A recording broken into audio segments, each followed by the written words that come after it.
আসসালামু আলাইকুম রহমতুল্লাহি ওয়া বারাকাতুহু। প্রিয় ভিউয়ার্স, আশা করি সবাই ভালো আছেন।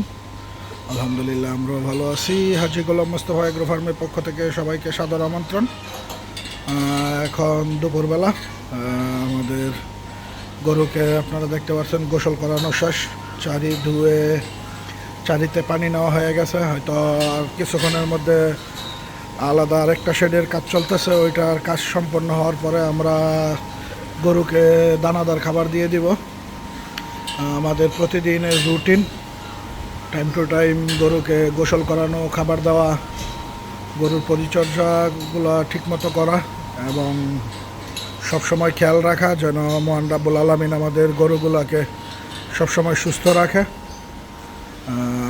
আলহামদুলিল্লাহ সব মিলিয়ে আমাদের গরুগুলা এখন সুস্থ। কিছু গরু আমরা হাট থেকে কেনার পরে আমরা বড় একটা সমস্যার সম্মুখীন হই, যেটা হচ্ছে একটা গরু পালনকারীর সবচেয়ে ভয়াবহ অভিজ্ঞতার মধ্যে একটা, যেটা হচ্ছে এফএমডি। আমাদের এই গরুটা এফএমডিতে আক্রান্ত হয়েছিল। পাশাপাশি আমাদের এই গরুটাও এফএমডিতে আক্রান্ত হয়েছিল, ওই গরুটাও এফএমডিতে আক্রান্ত হয়েছিল। আলহামদুলিল্লাহ এখন সুস্থ হয়ে গেছে। পায়ের মধ্যে হালকা কিছু ঘা আছে, ইনশাল্লাহ হয়তো আর 2-4-5 দিনের মধ্যে ঘাগুলা শুকিয়ে যাবে। সব মিলিয়ে এখন গরুগুলা সুস্থ আছে। সবাই আমাদের জন্য দোয়া করবেন। যেহেতু আমাদের এই গরুগুলা এফএমডিতে আক্রান্ত হয়েছিল, তার জন্য মূলত ওদের মুখের রুচি নষ্ট হয়ে গেছে। আর আমরা মুখের রুচি ফিরিয়ে আনার জন্য গরুকে মেডিসিন খাওয়ানো হচ্ছে। আমরা সাধারণত এখন মূলত প্রোবায়োটিক মেডিসিনগুলো দিচ্ছি যেন দ্রুতই ওদের মুখের রুচিটা ঠিক হয়ে যায়। আমরা এখন বায়োলাক ট্যাবলেট দিচ্ছি যেন খাবারের রুচিটা ঠিকমতো ফিরে আসে। সবাই আমাদের ফার্মের জন্য দোয়া করবেন যেন আমাদের গরুগুলা আগামী কুরবানি পর্যন্ত আল্লাহ সুস্থ সবল রাখে। আর এইদিকে এই ঘরটার কাজ এখনও বাকি আছে। এই ঘরটার কাজ শেষ হলেই আমরা গরুকে দানাদার খাবার দিয়ে দিব। এই দুইটা গরু আমরা ইনশাল্লাহ হয়তো আরও 2 বছর ফার্মে রাখবো। এগুলো আমার গাবি থেকে পাওয়া বাচ্চা। দেখা যাক, মহান রাব্বুল আলামিন যদি সুস্থ রাখে 2 বছর পর আপনাদেরকে দেখাবো। আবার দেখতে পারবেন, প্রতিনিয়তই আমাদের এই গরুগুলো আপনারা দেখতে পারবেন। তো 2 বছর পরে তাদের প্রপার যে গ্রোথ সেটা দেখতে পারবেন। এইদিকে কাজ এখনও করা হয় নাই। এই ঘরের কাজ শেষেই আমরা দানাদার খাবার দিয়ে দিব।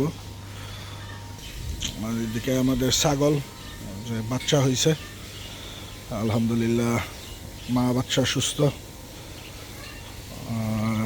এইদিকে আমাদের চীনা হাঁসগুলা। আর এটা হচ্ছে আমাদের গাভীর শেডের কাজ মোটামুটি সম্পন্ন হয়ে গেছে।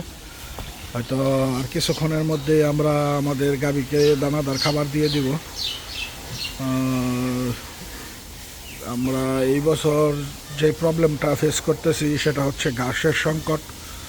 ইনশাল্লাহ হয়তো আর কিছুদিনের মধ্যে ঘাসের সংকট পুরোপুরি সম্পন্ন হয়ে যাবে। আমরা পরিপূর্ণ ঘাস শেষ হয়ে যাবে ঘাসের সংকট। আমরা হয়তো পরিপূর্ণ ঘাস কিছুদিনের মধ্যেই পেয়ে ফেলবো। তখন থেকে আমাদের গরুর খাবার খরচটাও কমে আসবে। যদিও বা আমরা এখন ঘাস পাচ্ছি, বাট পরিপূর্ণ না। আমাদের যেহেতু গরু অনেক বেশি, ঘাসও পর্যাপ্ত পরিমাণ লাগে, তার জন্য আমরা পর্যাপ্ত ঘাস রোপণও করছি। হয়তো ইনশাল্লাহ কিছু দিনের মধ্যে ঘাস পেয়ে যাবো। হয়তো আর 10-15 দিনের মধ্যে প্রপার ঘাসটা আমরা পাবো। আর এইদিকে আমাদের এই গাভীটা হয়তো 2-1 দিনের মধ্যে বাচ্চা দিয়ে দিবে। আমাদের আরও 2-3টা গাভী বাচ্চা দিবে।